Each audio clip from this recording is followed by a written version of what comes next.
Romanos 3, de 1 a 8. Qual é logo a vantagem do judeu? Ou qual a utilidade da circuncisão?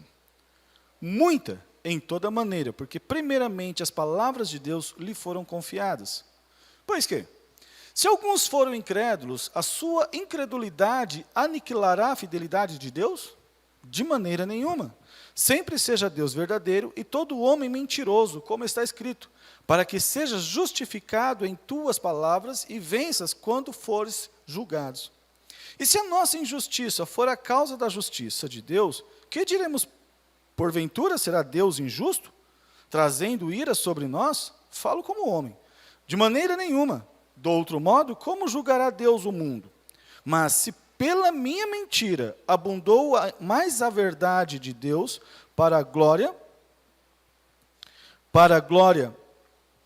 sua, por que sou eu ainda julgado também como pecador? E por que não dizemos como somos blasfemados e como alguns dizem que dizemos? Façamos males para que venha bens. A condenação desses é justa. Esse texto de Romanos capítulo 3, ele é uma continuação ainda daquele enredo, daquela história que nós estávamos falando no capítulo 2.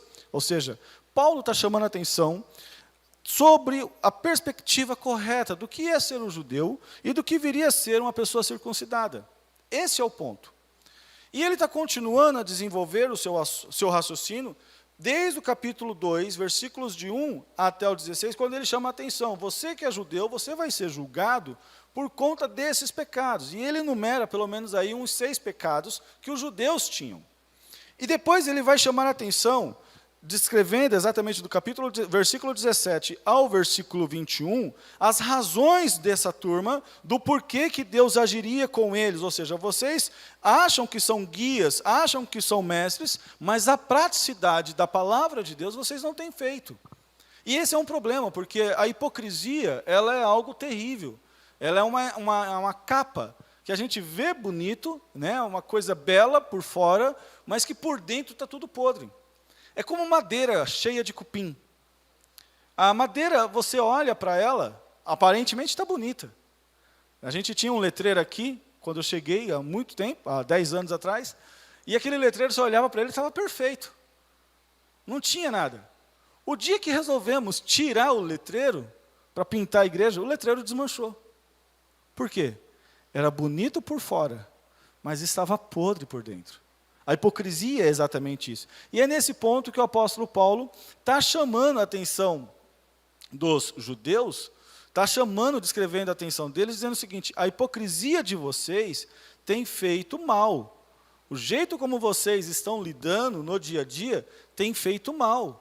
E por conta disso, Deus então vai tratar com a vida de vocês. Deus vai tratar com vocês na mesma medida. Mas aí vocês se julgam, se colocam no patamar dizendo: nós somos judeus. Como judeus nós não seremos julgados. Como judeus nós temos já a salvação garantida. Como judeus nós temos o pai Abraão. E Paulo vai descrever exatamente isso. Não é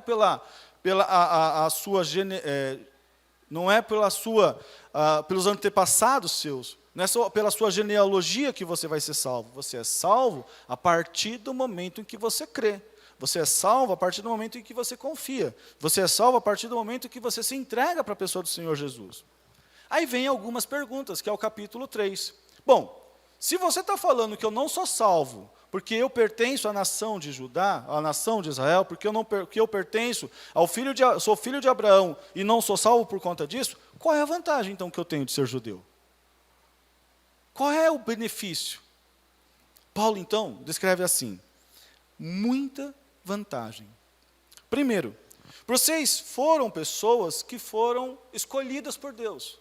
Foi Deus quem escolheu vocês, não foram vocês que escolheram Deus. Se foi Deus que escolheu vocês, Deus escolheu vocês, trouxe a palavra dele a vocês. Deus deu oportunidades a vocês. Deus deu condições de vocês saberem mais, inclusive, do que as outras nações. Por conta disso, é muita vantagem que vocês têm. É muita bênção. Mas é preciso entender o seguinte: apesar de todo esse conhecimento, apesar de tudo isso, versículo 2, as palavras de Deus lhes foram confiadas, vocês agiram com incredulidade. Vocês agiram anulando o pacto, anulando o compromisso que vocês tinham com Deus. Quando? Quando vocês foram rebeldes. Abre um parênteses. Às vezes, o nosso tradicionalismo cega a gente, de maneira que a gente não consegue executar, fazer mais para Deus, porque nós estamos presos, cativos ao nosso tradicionalismo. O judeu, ele estava preso exatamente a essa questão da religião. Ele entendia que pelo fato dele já ter nascido de Abraão, pelo fato dele já ter vindo de uma nação separada por Deus, pelo fato dele já estar envolvido com toda a história, isso já bastava. E Paulo está dizendo, não, isso não basta. Muito pelo contrário, vocês precisam crer. O Messias veio e vocês rejeitaram. Estava aí, vocês não quiseram saber dele. Então, diante dessas verdades, Paulo chama a atenção nos versículos 3 a 4, dizendo, pois que, se alguns foram incrédulos, ou seja, não foram ordeiros, não cumpriram com aquilo que deveria ser, porque à medida que vocês vão escutando a palavra de Deus, é bom? É, mas ao mesmo tempo vocês também estão amontoando brasa sobre a cabeça, no sentido de que vocês agora conhecem. Às vezes, a gente acha que pelo fato da gente não conhecer, é ruim. Não, também é ruim. Mas também conhecer, também é uma coisa que coloca fardo, coloca peso sobre a gente. Porque a gente começa a ser culpado daquilo. A lei, então, ela vem exatamente para isso. Ela vem para espelhar, para mostrar a tua fragilidade, para mostrar o teu pecado. Então, Paulo está chamando a atenção. Vocês, por muito conhecer, vocês serão julgados. Porque, capítulo 2, aqueles que não têm lei, fazem naturalmente as coisas da lei. Vocês têm a lei e vocês não fazem. Aqueles que não têm lei não estão traindo as suas esposas. Vocês que têm a lei estão traindo.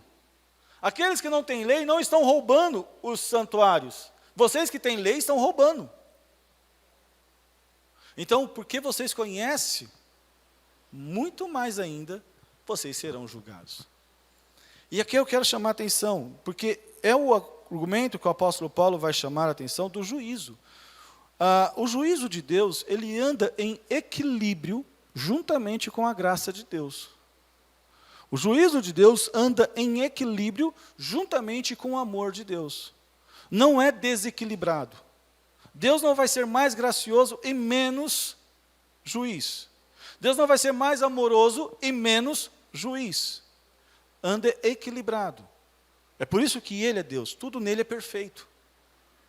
Tudo nele é sensacional. Por conta dessa questão, então, os judeus achavam e entendiam o seguinte, olha, se é desse jeito, então nós não temos nenhuma culpa. Muito pelo contrário, Paulo vai chamar a atenção, não, vocês também são culpados. Vocês acham que porque alguns foram incrédulos, alguns agiram na incredulidade, anulou a fidelidade de Deus? Deus se manteve fiel. E aqui vale um princípio para nós. O teu pecado prejudica somente a você. O meu pecado prejudica somente a mim. Não prejudica Deus. Porque Deus, Ele é fiel e continuará sendo fiel. Ele está sendo fiel com a nação de Israel. Ainda está sendo fiel. Continuará sendo fiel. Mas o meu pecado vai me afastando da pessoa desse Deus. E a nação de Israel, então, diante de todo esse contexto que o apóstolo Paulo apresenta, eles estavam cada vez mais andando à distância de Deus. Mas ainda assim, esse Deus estava e estará honrando a sua promessa a eles. Com base em quem? Naquilo que foi dito lá em Abraão, naquilo que foi dito lá em Isaac, naquilo que foi dito lá a Jacó. Ou seja, a fidelidade de Deus independe da nossa infidelidade. Por mais que nós venhamos a ser infiéis, Deus sempre permanecerá fiel. E aqui vem um atributo muito interessante. Deus não muda. Deus não muda. O mesmo Deus que agiu lá atrás, age também hoje. Se Ele exigiu santidade, Ele exige santidade hoje. E esse é o patamar que a gente precisa entender. Versículo 4, de maneira nenhuma, sempre seja Deus verdadeiro e todo homem mentiroso, como está escrito, para que sejas justificado em tuas palavras e venças quando fores julgado. É interessante, pois nesse trecho que o apóstolo Paulo menciona, no versículo 4, esse trecho é tirado exatamente de um texto do Salmo 51, versículo 4. Diz assim, quando Davi está manifestando o sentimento do seu pecado contra a Deus, lá no adultério com Betseba, e depois vem o nascimento do seu filho, e aquela criança fica doente. Na mesma ocasião, quando Davi comete o adultério, manda matar Urias, o esposo de Betseba, e Davi comete N pecados, e está achando que está tudo bem, tudo tranquilo, está de maravilha.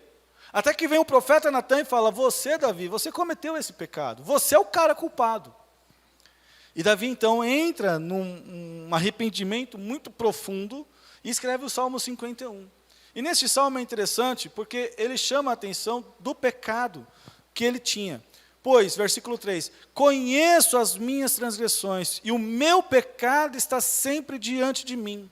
Pequei contra ti somente fiz o que é mal perante os teus olhos, de maneira que serás tido por justo no teu falar e puro no teu julgar. Ou seja, o pecado foi meu, eu sou o responsável, mas o Senhor é o Deus justo, o Senhor é o Deus puro, o Senhor não mudou. Eu quebrei a aliança, eu quebrei o pacto, eu quebrei o acordo. Isto aqui, Paulo está preparando exatamente para mostrar que todo ser humano, diante de Deus, quebrou o acordo que tinha. Quebrou a sua aliança que tinha. Bom, será então que Deus, por conta de alguns que são infiéis, Deus quebrou a sua aliança? Não. Deus é o Deus verdadeiro. Querido, quando lembrar de Deus, lembre disso. Deus é o Deus justo. Deus é o Deus verdadeiro. Às vezes você está achando que todos os males, tudo que está caindo sobre a sua cabeça, vem a ser o juízo de Deus. Não, não é. O juízo de Deus foi derramado na cruz do Calvário. O que às vezes você vai colher são consequências do seu pecado, não o juízo. O juízo foi feito lá naquela cruz. Lá naquela cruz o meu pecado foi condenado. Lá naquela cruz, seja judeu, seja gentil, lá nós fomos julgados. Se a nossa injustiça for a causa da justiça de Deus, que diremos? Porventura, será Deus injusto trazendo ira sobre nós? Falo como homem. Em outras palavras, o que estava se argumentando aqui, e a oposição nessa segunda queixa é, bom, se você está falando de que Deus não olha para a nossa nacionalidade, Deus não olha para a nossa genealogia, e nós não temos a garantia nos céus por conta disso, né? Logo, então, a gente vai viver de qualquer jeito? Vamos viver uma vida profana? Paulo, então, e aí ele chama a atenção, se for desse jeito, Deus então vai ser mais glorificado, porque mais ainda ele vai manifestar a sua justiça sobre nós. Paulo está chamando a atenção, viu? Esse argumento é muito fraco. De maneira nenhuma. Porque se Deus é justo, Ele vai julgar o mundo, Ele vai julgar as pessoas com justiça. Não é a tua injustiça que vai fazer prevalecer a justiça de Deus. Não é o teu pecado que vai fazer prevalecer a graça e o amor de Deus. Muito pelo contrário. Deus continuará sendo justo, porque Ele julga o mundo e julga as pessoas com retidão. Se pela minha mentira abunda mais a verdade de Deus para a glória sua, por que sou eu ainda julgado e também como pecador? Logo, Paulo vai chamar a atenção, não dizemos como somos blasfemados, e como alguns dizem que dissemos, façamos males para que nos venham bem, a condenação desses é justa. Primeiro argumento, os judeus olham para o apóstolo Paulo e falam assim, você está acusando a gente de que nós, a nossa geração, a nossa genealogia, a nossa descendência não garante salvação. Paulo diz então, vocês foram abençoados, vocês receberam bênçãos do Senhor, em ouvir a sua palavra, em ser o primeiro porta-voz, em receber a pessoa do próprio Filho de Deus. Mas aí eles argumentam, você está dizendo então que nós podemos pecar livremente? Paulo está dizendo, não. Porque aonde o pecado abunda, vai superabundar a graça, mas isso não dá o direito de viver uma vida de libertinagem. O que é uma vida de libertinagem? É uma vida sem freio. É uma vida sem limite. Não é pelo fato de pregarmos a graça,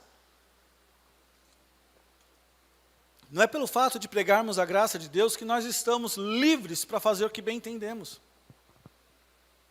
Pois Deus é o mesmo Deus de ontem, é o mesmo Deus de hoje, e é o mesmo Deus de amanhã. Deus não muda.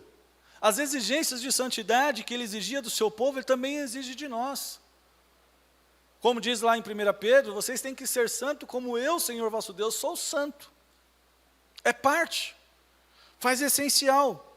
Mas o meu pecado não me permite, o teu pecado não te permite. E então, com base no nosso pecado, nós queremos nos justificar diante de Deus. Olha, está vendo? Quando eu peco, a sua glória, ela é manifestada. O seu atributo é manifestado. E Paulo está falando, não, está errado esse argumento. Ou seja, não é porque Deus é gracioso que você está livre para pecar. Você foi capacitado e tem uma capacidade para viver uma vida que agrade a Ele. Voltando os olhos para os judeus, vocês receberam a palavra de Deus. Mas a incredulidade de vocês distanciou vocês de Deus. O pecado de vocês fez vocês cada vez mais andarem como pessoas que não conheciam a Deus. E agora, vocês começam a argumentar dizendo que, olha, precisamos fazer mal para que cada vez mais o bem nos aconteça. Ou seja, à medida que nós nos afundamos nas nossas tragédias, nos afundamos nos nossos pecados, nós vamos ver cada vez mais as bênçãos de Deus sendo derramadas sobre nós. Qual é a condenação destes? Que Deus julga a todos. A condenação destes é justa. Porque não compete a mim, não compete a vocês, nós queremos viver uma vida atolada em pecado. É interessante isso chama a nossa atenção, porque quando a gente olha para essa descrição que o apóstolo Paulo chama a atenção, a respeito da justiça de Deus, é que a partir daqui agora, no verso 9, até o capítulo 6, nós vamos começar a visualizar uma introdução da graça de Deus. Até aqui, nós ouvimos e nós vimos, Paulo no capítulo 1, apresenta o seu evangelho. No capítulo 1 ainda, apresenta as razões porque o homem está sendo condenado. No capítulo 2, chama a atenção daqueles que estão atolados, envolvidos na sua religião. E descreve, vocês também serão julgados por conta do seu tradicionalismo e por conta da sua falsa religião. No capítulo 2 ainda, do verso 17, chama a atenção, a idolatria, a hipocrisia de vocês vai distanciar vocês da pessoa de Deus. No capítulo 3, reforça novamente, o seu tradicionalismo distanciou vocês de Deus. Agora, no capítulo 3, verso 9 em diante, a gente vai apenas pontuar algumas questões, e se der tempo, a gente vai continuar isso à noite, se Deus assim nos permitir. Pois que somos mais excelentes do que estes?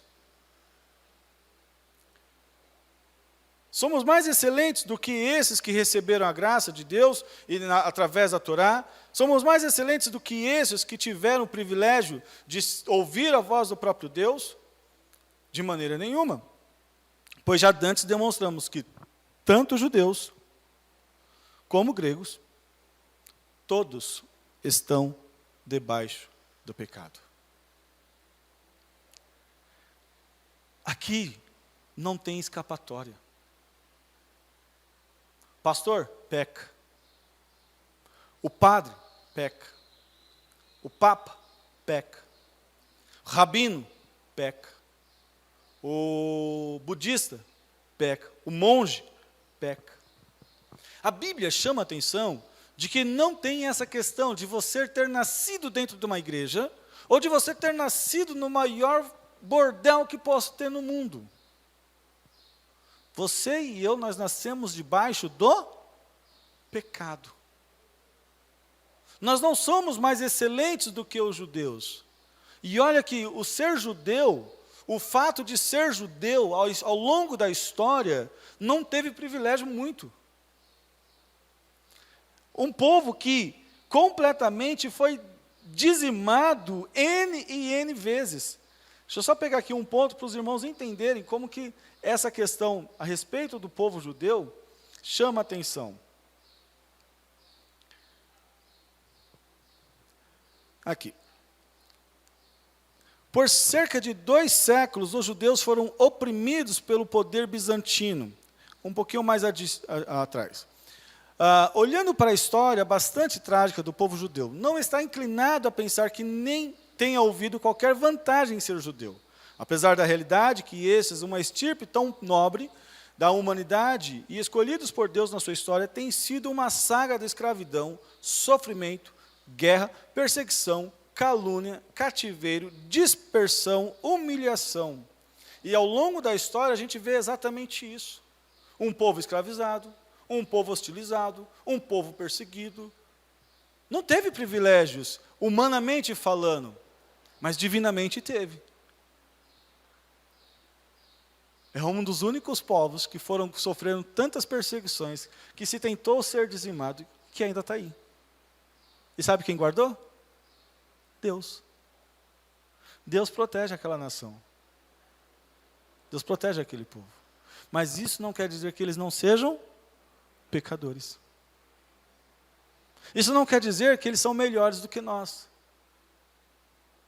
Isso quer dizer que eles estão debaixo do mesmo patamar. São pecadores. Se eles não olharem para a solução que Deus apresenta, serão condenados como eu e você. Se não olharmos para a solução de Deus para as nossas vidas, também seremos condenados. Por quê? Estamos todos debaixo do pecado. Estamos todos debaixo do pecado. O pecado nos atola. O pecado tira o nosso fôlego. O pecado tira a nossa vida. O pecado tira tudo de nós. E à medida que nós vamos vivenciando, nós vamos nos afundando no pecado. Cada vez mais que vamos crescendo, que vamos avançando em idade, parece que a nossa mente cada vez mais fica enrijecida, e nós ficamos atolados, envolvidos no nosso pecado, e o pecado aqui é aquilo que está aqui dentro. Não é o que você está fazendo, é o que está aqui dentro, é o que está produzindo a você fazer. O que a palavra de Deus vai chamar de velha natureza, a natureza adâmica, aquela natureza que tem prazer em fazer tudo aquilo que agrada a si mesmo. Isso é pecado. Isso é pecado.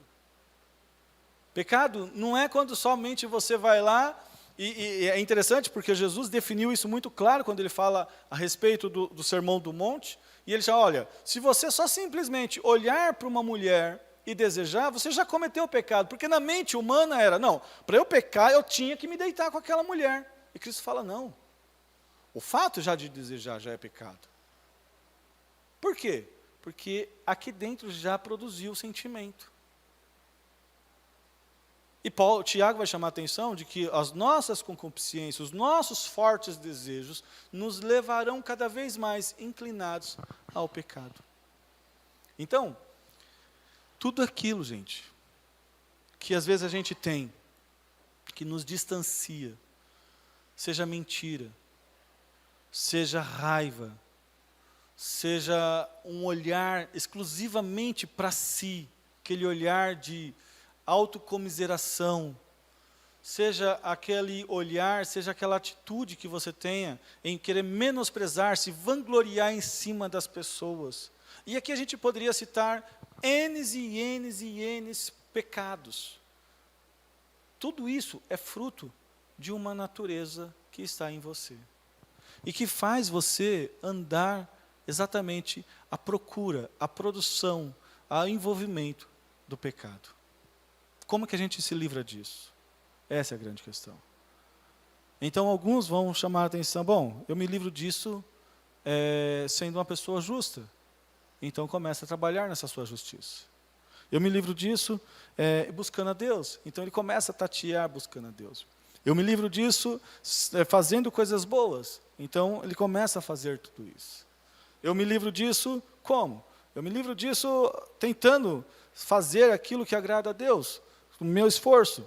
E ele começa a correr atrás disso. A partir desse verso, nós vamos ver então que todos os esforços do ser humano não vão adiantar de nada. De nada. Porque na ótica de Deus, o ser humano já está condenado. João capítulo 3, versículo 17. O ser humano já está. Ele não vai ser, ele não virá a ser futuramente, ele já está. E a única solução para este ser humano é quando ele voltar os olhos para a pessoa do Senhor Jesus Cristo. Então, nesse capítulo, nesses versos seguintes, o que nós vamos perceber é exatamente isso. A manifestação desse pecado. E o que esse pecado faz com a minha vida? O que esse pecado faz comigo? Quais são os dilemas que a gente vai enfrentar quando a gente se envolve estritamente com ele? Não perca a noite. Pois à noite, com certeza, nós vamos ter aí uma boa oportunidade de pensarmos sobre isso. Mas antes de mais nada, você e eu não estamos mais acorrentados ao pecado. Nós não estamos mais cativos ao pecado. Nós estamos libertos do pecado por conta do sangue de Jesus Cristo vertido na cruz do Calvário. A partir daqui agora, o apóstolo Paulo começará a nos mostrar, nos apontar, olha, a solução está lá. É lá que vocês têm que olhar. É lá que vocês têm que procurar para alcançar. Veja lá no capítulo 4, que ainda ele vai chamar a atenção, capítulo 3, mas se agora manifestou-se em a lei a justiça de Deus, tendo o testemunho da lei dos profetas, isto é, a justiça de Deus pela fé em Jesus Cristo, para todos e sobre todos os que creem, porque não há diferença. A justiça foi manifestada, eu só estou colocando o mel na ponta da língua para vocês entenderem, começarem a visualizar. Não estamos somente no pecado. Deus começou a fazer algo a mais através de Jesus Cristo.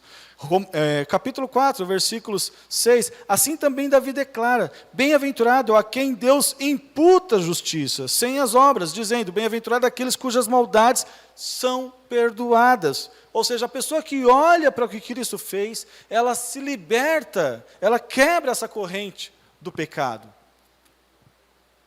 Não que ela não vá pecar mais, mas agora ela tem alguém que vai ajudá-la a sair desse lamaçal. Ela tem alguém que vai libertar ela. E aí é interessante no capítulo 5, porque no verso 8, Deus prova o seu amor para conosco, em que Cristo morreu por nós, sendo nós ainda pecadores. O vislumbre, então, que a gente já começa a visualizar lá na frente, é muito glorioso. Partindo então, pastor, o que esse texto tem para a minha vida? Primeira lição, que a tua tradição, o jeito como você lida, o fato de você só frequentar uma igreja, não te garante muita coisa. Não te garante, porque não garantiu para o povo judeu. Ou você crê, ou você está fora. Ou você confia de todo o seu coração, ou o fato de você vir, dizimar, cantar, pregar, limpar a igreja, seja o que for que vocês estão fazendo, não garante. Porque o que garante a tua vida com Deus é a fé em Cristo Jesus.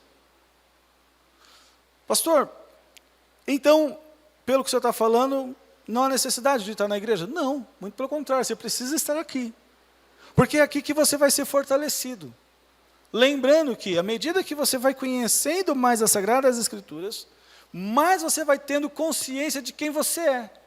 E das atitudes que você precisa ter para se livrar do teu pecado. Então, não é a liberdade para pecar. É agora o direcionar da sua vida para fazer a vontade do Senhor. E 3, lembrando que o teu tradicionalismo não te dá oportunidade para viver uma vida de libertinagem. Aqueles que fazem uso desse argumento, a resposta do apóstolo Paulo é clara. A condenação destes é justa. Você não tem livre-arbítrio para pecar. Você não tem oportunidade para pecar. Conheceu a Deus? Volte seus olhos para a palavra dele. Amém? Vamos colocar de pé, nós vamos louvar ao Senhor. Antes, vamos fazer uma oração enquanto o pessoal se ajusta aqui.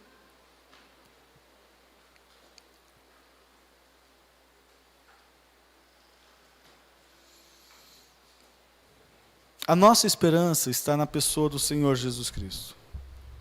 É somente nele que nós podemos descansar, é somente nele que nós podemos ansiar, ter desejos. E é por conta disso que eu quero convidar você a orar. Porque às vezes você está fadigado aí por conta dos seus pecados. Está fadigado por conta da religião. E eu quero que você definitivamente coloque na pessoa do Senhor Jesus Cristo todo o teu cansaço, toda a tua dor, toda a tua fadiga. Traga à pessoa do Senhor Jesus tudo aquilo que às vezes está sendo um fardo para você. É nesse momento em que você abre o seu coração para Deus, dizendo: Deus, esse pecado eu tenho cometido. Ninguém sabe, só eu sei, e o Senhor que conhece a minha mente. Tira ele de mim, limpa a minha vida. Eu preciso me ajustar diante do Senhor. Pai eterno, em nome do Senhor Jesus Cristo, nos dá a oportunidade de vivermos uma vida realmente pontual com o Senhor. Não em cima da religião, não em cima do tradicionalismo, mas exclusivamente no Senhor. Favoreça-nos, ampare-nos, em nome do Senhor Jesus Cristo. Amém e amém.